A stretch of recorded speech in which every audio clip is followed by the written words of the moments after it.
was outside. And we were all naked, go through. And he put my mother to the left and me to the right. At that moment, I remember I want to go on her side. That the SS woman was beating me. Who have to stay the right. Matter of fact, from this camp, I was testifying about one. She was a sadist. It's a long story about it. I was testifying about one. She came to the United States, and they had to send her back to Germany. How did she come? It's a long story. One day, I'm mixing everything together, I'm sorry.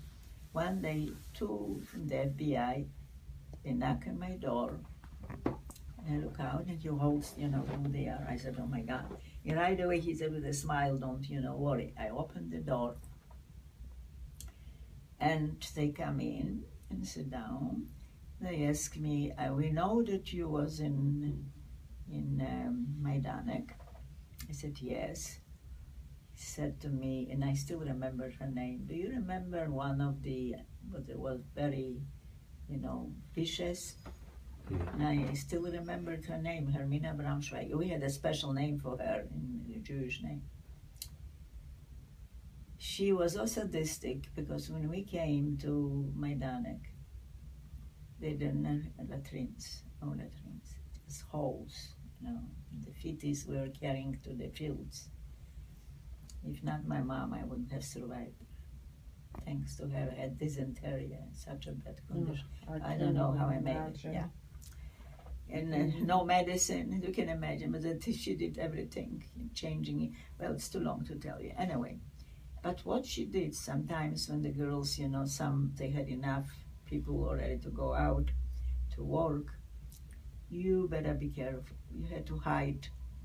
Another thing I want to explain to you, your inside of you is telling you, my sixth sense, if I will do everything what they want me to do, I will not make it.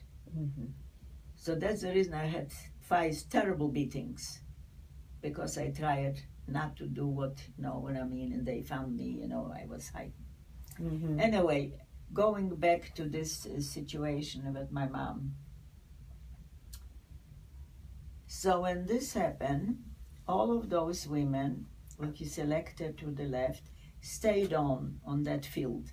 Every camp had fields, but the biggest was Auschwitz-Birkenau, the greatest killer of all the camps. Mm-hmm. So the ones who were supposed to go to the gas chamber, they kept them there. And us, the ones, because we wind up later to Auschwitz-Birkenau, to another field. Right in the morning, I heard, Blocksperre meant whenever you hear the siren, you knew that you cannot go out from the barrack or in. Locked. We knew always something they don't want you to see, but we saw we knew everything. And like God wants me, pushing me to the main big door from that barrack. And that big door had a little peephole.